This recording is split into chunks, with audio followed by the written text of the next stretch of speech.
Traveling for 1 year doesn't just give you one learning, it gives you actually a ton and you learn day by day. So for me, traveling actually gives me so much more education and like really life education, far more than you could probably get from just working a 9 to 5 or going to study. But that's just my opinion. To see all my personal learnings, stay tuned for that because I got 10 of them right here. Hey, and welcome back to a new video. My name is Marina and I quit my job last year in the pandemic to travel the world, and I'm on the road for 1 year. I still cannot believe it that it's 1 year already. And if you're looking for some more travel related learnings like luggage, money, all that stuff, you can check out this video. I will link it somewhere here. And this video is more for like my personal journey kind of. So if you're interested in that, stay tuned, grab your favorite beverage and let's dive right in. So the first point is actually animals. That's something I didn't expect to happen, but it was a really magnificent part of my journey. Not in the first part too much, but exactly when I came to Granada, everything changed. I discovered my love for animals. Like, I had a cat most of my life, which I love a lot, like the one I had first and also the second one, which is now with my mom. I love them a lot, like they're literally like really important to me. But there was the only kind of animal relationship I had, and it was only cats, always. And that was not because I didn't like other animals, it was more that I never was really in contact with them. Sorry, it's really hot. So I came to Granada and I met Trufa, the hostel dog. She is the dog of one of the receptionists in the hostel, and I just completely fell in love with her, probably like most people that see her. Because she's like a rather small dog and she seems to be really quiet and she's really picky in who she's giving her love to. So by the time she gave her love to me, I felt like the most blessed person in the world. And she just, I can even put into words how much I love this dog. Then it appears that I was asked to sit an apartment for a week of the owners of the hostel because they wanted to visit their family over Christmas, and they also had a little rescue dog, like a foster dog. And if I could take care of them, and I said, yeah, why not? I also shared this custody with Solare. So it wasn't like I had to do it completely by myself. And then later on, I was taking care over the weekend of an apartment of a friend of mine and her dog, which was a golden retriever. I already had quite some experience. And then when I checked out for workaways, I found the one with Ellie and Richard, and what can I say? 2 horses, 2 dogs, 3 cats sounded perfect to me. What can I say? I loved it. Of course, it was a bit intense, and I think that's just the way I am. I like to go in extremes all the time, like no animals, all the animals. Being with 1,000 people in the hostel, being in complete solitude. I just like extremes. And so it was really beautiful to be with those lovely little creatures and taking care of them, even though I had some sad moments when one of the cats passed away. But yeah, in general it made me really happy to take care of them, and I learned so much. I never had to take care of horses by myself, or dogs, or cats, yes. Also in the workaway afterwards at Francesca's place, I never took care of so many animals, especially never took care of birds. But it's just a really nice experience, and it shows me way more what kind of animals I like to surround myself with in the future, maybe. So it's still not out of the world that I'm gonna get a dog. I could imagine having one at some point, especially if I might ever have the van life, which I'm dreaming of forever. Who knows? But I also know how much responsibility a pet is. And you should only get it when you really know you're gonna have the time, the money, everything for this pet. Because I've just seen too much not taking care. Not the ones here, like just during my whole trip, I've seen too many pet owners not really taking care of their animals enough, and that's really sad to see. So I'm really happy that I can help take care of animals here, and to also like get to know so many different characters of animals as well. Coming to my next point, and this one is trial and error. And this also works together with me being kind of in extreme situations, but for me, I always have to try things out. It's been like that for a long time, from testing out different kind of foods and diets and exercise methods, to now testing out the hostel life, testing out house and pet sitting. Because how would I know what I like and what I don't like if I don't try it out by myself? Because of course you can read about it and people like me can tell you about it, but for me it's always about trying it out for myself, experimenting, and that's just part of the fun, and then knowing, okay, this works, this doesn't work. It's the same with my travel. First I traveled super fast and like saw a lot, and I realized this is not what I enjoy doing. So I'm just testing out all different kinds of lifestyles, activities, whatsoever, and that way I know what I like, what I want to keep in my life, and what I give out. This might also be because my human design is a 3-5 manifesting generator, and if you don't know anything about that, I am giving readings now. You can check out my Instagram if you want to learn more about it. And what also leads into that is saying yes a little bit more than no, or a little bit more than you would usually do, because you have no clue what kind of opportunities can open up for you. That just might be, I tried out karaoke for the first time, which I was always afraid of, and now I freaking love it. I tried out role play games for the first time, which I had no clue what it was, and I love it. Or all the things like taking care of a farm, working in a hostel, being alone for the first time. Have fun just by yourself, being a tapas tour guide, or going on a creators trip, becoming a YouTuber, like all those things, just saying yes, even though it might scare you a little bit, even though you don't really know what's behind that, but just saying yes to opportunities that kind of feel like, oh yeah, maybe that could be something. And even if you don't have the feeling, sometimes that can still be something. That way get awesome experiences, and also I feel like it's worth so much more knowing what you don't like doing than knowing what you may like and just stick with it for the rest of your life. I just really love this, like, trying things out. Going to the next point, which I'm gonna keep short because that's what it's all about, is la dolce fa niente. It's an Italian saying, and it means the sweetness of doing nothing. And I love that so much, and it's something I learn in and out, so I have to relearn it over and over again. It's also a bit connected to one of the tattoos I got in Granada, which is La Prisa Mata. It's the one I have right here, which means the hurry kills, and it's all about this slowing down and just enjoy doing nothing, doing things without them to have a purpose, really. So rather it's just sitting outside and reading a book, but it doesn't have to be, I don't know, a self-development book where you have to learn something about it. Just like a fictional book you enjoy reading, or just chill with yourself for some time. For example, when I was in Granada in my olive trees, I just sat sometimes for hours, just enjoyed. I danced around, I sometimes ran, I just did really what felt right in the moment for me, without it needing to have any kind of purpose besides just being there and enjoying. Or just have a day in the hammock, just lay around, even watching Netflix shows, unless you're binge watching too much, because that's not good for you. But just really enjoy doing nothing, slow down, and just get a bit more peaceful. And animals actually help a lot with that.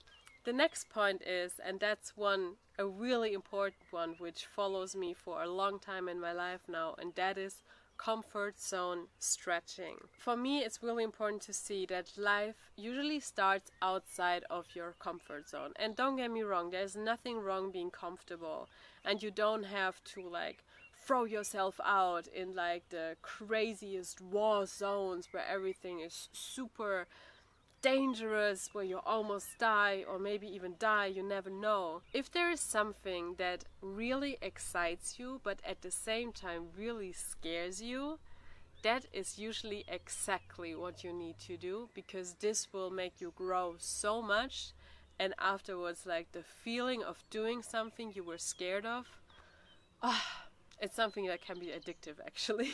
But it's really like that. It's not like I did everything I did, like quitting my job, starting this trip, starting YouTube, now starting this human design, doing all the things I do without being afraid of it, even just a little bit, or something like diving. Of course, I have huge respect for the ocean and all that stuff, so there's always a little bit of fear and respect involved, but just hearing about it and be like, oh, that sounds so cool.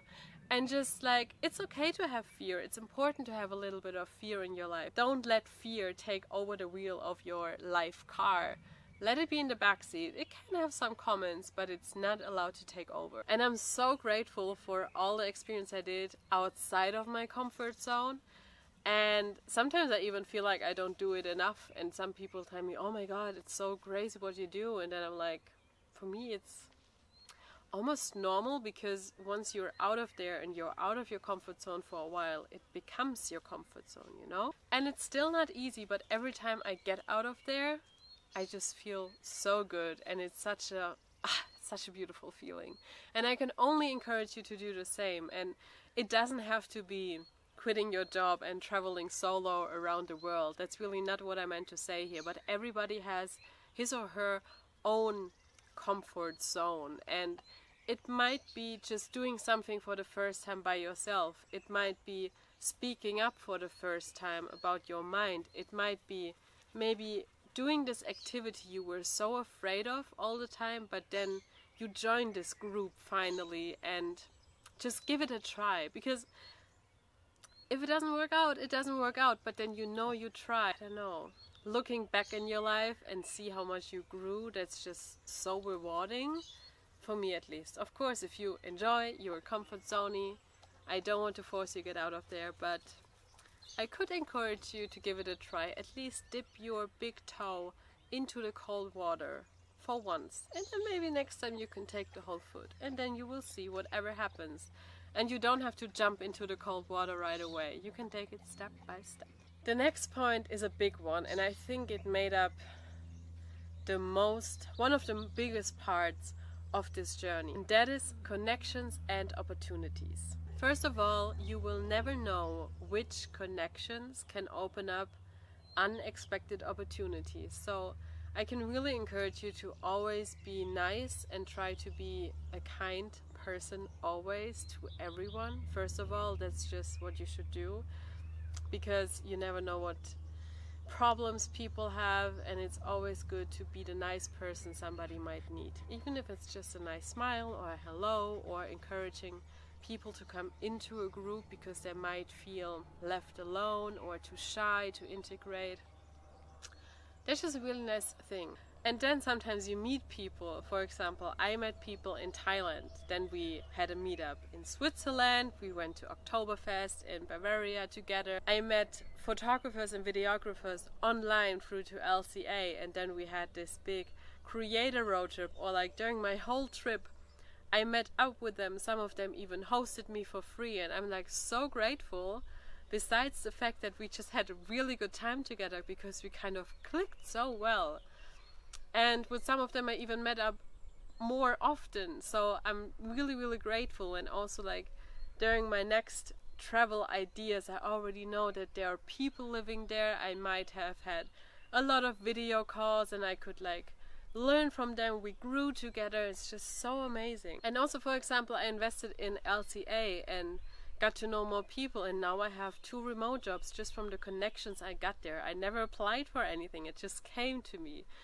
And opportunities like that, you don't plan, they just happen. But it's just because you like invest time and energy in people without wanting something back. It's really important. You don't want something back. You're just gonna be kind, but you never know what might appear. Or another example, I lived in Stuttgart just for 1 or 2 months with a guy from Egypt, and we got along so well that even years after he invited me to his wedding in Egypt, and I can't even put into words how much this trip meant to me. I met a family there, like a family of friends that mean the world And that just because we got along together so well and just had a really good time. Yeah, and sometimes nothing comes out of it at all, but it doesn't matter. Sometimes you just have a really good night together, a good day, week, whatever.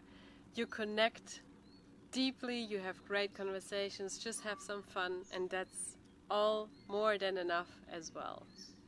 And also, I feel like in this traveler bubble, kind of, you don't really have to say goodbye to forever. I feel like distance is not as big as it is for normal people, because I'm traveling the world and I met people from all over the world now, so I feel like, I don't know, you just ran into each other, or that's a good thing about social media. I mean, you see somebody else's story and be like, oh my god, he's in the same city as I am, so you just meet up, and it happened to me quite a lot of times, so that's just perfect and beautiful. Coming from the connection and relationship with other people to what I think is the most important one, and that is the relationship with yourself. It's the one that's gonna stuck with you for all your life, literally. And I think it's really important to get to know yourself, and that's a big one I learned on this trip. Because also, if you love yourself first, there is so much love you can give to others as well. Because you fill up your love tank first and then give it to other people if they might be not in the position to do that themselves. And it's really about being with yourself, being also alone with yourself, spending time with yourself, getting to know yourself, the good and the bad parts, and learning to accept them, learning to accept yourself, getting to know your inner child and learn how to give your inner child the love it needs to not feel wounded again and to be back integrated, to like find your shadows and your light spots and just, yeah, be a more wholesome version of yourself instead of pushing parts of yourself away. And that way also learn how to be alone with yourself. And I struggled a lot with being alone. I think I mentioned it in my journey video. And now I just love it. Sometimes I don't even want people in my life, but I just really, really love it. Just getting to know myself more and more. And it's still a journey. Probably it's a journey for all your life, but it's a beautiful thing to get to know your triggers and how you act with others, how you can maybe change perspective in things, and that's just really, really beautiful. And also, for example, I learned that I'm a really highly sensitive person to other people's emotions around me, so I feel pain sometimes physically when I'm with people who feel really sad, which is something I just discovered in the last year. Which is also a reason why, for example, I at some point had to stop being in the hostel because it just got to me too much. But the beautiful thing is now, I learned that about myself, and so now I'm choosing. I'm choosing if I want to be by myself, and I don't need to be by myself. Well, a lot of times I do, but so now I'm choosing if I want to be by myself or if I want to be with people. Back then I felt like I needed to be with people to feel fulfilled and happy and at peace. But that wasn't the case. And now I just want to be with people when I want to be with people. And that way kind of appreciate the people I spend time with so much more than, for example, if I... Oh no, yeah. And also I prioritize myself. So when I don't feel like socializing, I don't. If I want to be in a hostel with 1,000 people, then I go. If I feel like I want to be in solitude, in a farmhouse, in the middle of nowhere, then I can do that. Again, taking responsibility and making yourself a priority. And that way, being able to like appreciate and love others so much more. So the next point is manifestation, and that doesn't mean hocus pocus, I wish something and it falls from the sky. No. It's about setting your goal to something, setting your intention, and then create action steps out of them and work towards it. And it's really, if you have like an open mind and work towards something, it can actually happen, and it's really likely to happen. And also, there's something about this high frequency of like happiness and gratitude that just changes things. Like, for example, if you are heartbroken, you will see people happily together because that's what you wish for, but you don't get it. If you focus on yellow cars, you will see a lot of yellow cars. It's all about what you put your focus on. If you are really happy and grateful, this is what you focus on, this is what you attract in your life. But if you always put yourself in the victim role and say, oh my God, nothing, all the bad things happening to me, then this will happen because you focus on it.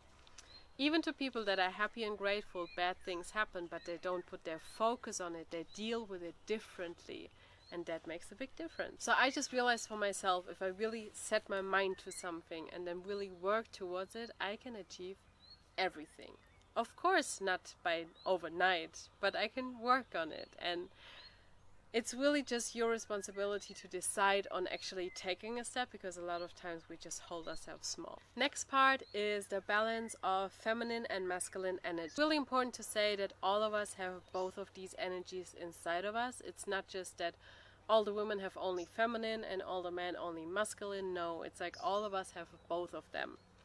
And it's more about the attributes that are connected to feminine or masculine, like masculine being really structured, focused, connected to like money, security, and feminine more being like creative, flowing, expressive, and just like enjoying life a bit more. It's really important to have both of these inside of ourselves, and also that they are like healed and not wounded, because that could lead to like toxic masculinity or toxic feminine, I don't know how to call it, but like being either like, for example, a really bad alcoholic, or being really like or being super toxically emotional. We don't want that. We want to integrate them both healed. And it takes a bit of time, and for me it's still a journey. Like I worked on it and I was in the super masculine part, then I turned over to being flowy and creative and enjoyed life, and then I realized, oh, structure would be really important. So it's really about this balance of both of them. It's a journey, not overnight, but just realizing that and then working on it helps so much.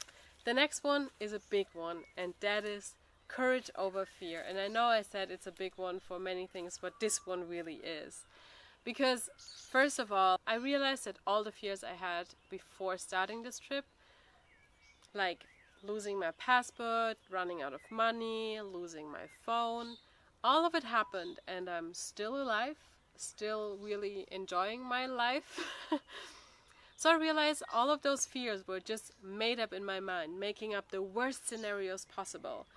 And then also when I went to Spain, I realized that a lot of times I'm led by fear in my life. A lot of times I let fear take over the wheel of my life. And I think a lot of times I don't realize that because I think something is just bad. But then I realized I'm just afraid of it. And without knowing more of it, I just put it into the bad side. But then I met people who told me about things I thought were just bad. And they were really educated about them, informative, and they showed me that it's not just bad. There is a good side of it, there's a healthy part, it's not just dangerous. And that made me realize a lot of times I'm just afraid of things that might happen, and not just take the risk and do it anyways. So fear is really important in life to save us from bad situations. But there is not just black and white. There is like this gray area. And there are possible ways to make something that might seem really bad good. And then there's this one question that got into my mind, and that is, what would you do if there was no fear? What would you do if there was no fear at all, if you can succeed anyway? And what is the one thing holding you back from what you truly want? Let that sink in, and then maybe let me know down in the comments what your answer would be. It would be really interesting to know. And now we are coming to the last one, and that is something I learned in Granada as well, and it's called Amor Fati. It's Latin and means love one's faith, and I think it got brought up again by Nietzsche, and yeah. It just means whatever happens to you, good or bad, love it. It's either a lesson or a blessing. And for me, that's also about you are responsible for your life. You are not responsible for the things that happen to you, but you are responsible for the way you react to them, for your behavior, your reaction. And this can be a really hard one to sink in, a hard one to understand, and especially a hard one to act on. But it basically also means you are not responsible for other people's happiness, which also means other people are not responsible for your happiness or your feelings. Bad things can happen, people can treat you badly, but it is your responsibility how you act on them. If somebody is treating you badly, you can walk away from them, you can have a conversation with them, you can stop putting yourself in the victim role and appreciate yourself more, focus more on yourself, focus more on things that bring joy in your life.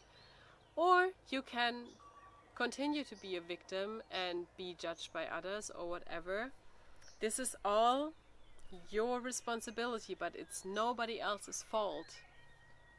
If you feel bad, you are responsible to make yourself happy. You are responsible for your emotions.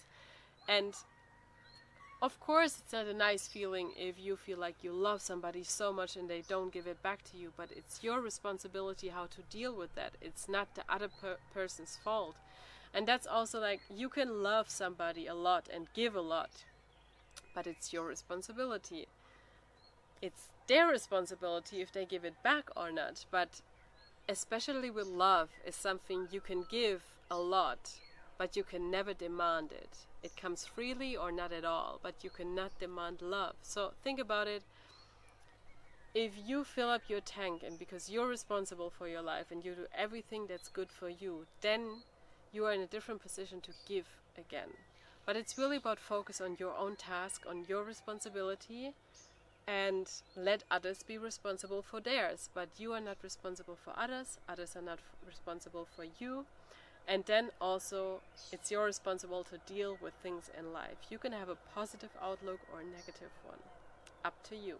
And that concludes my 10 learnings from my trip around the world in the first year.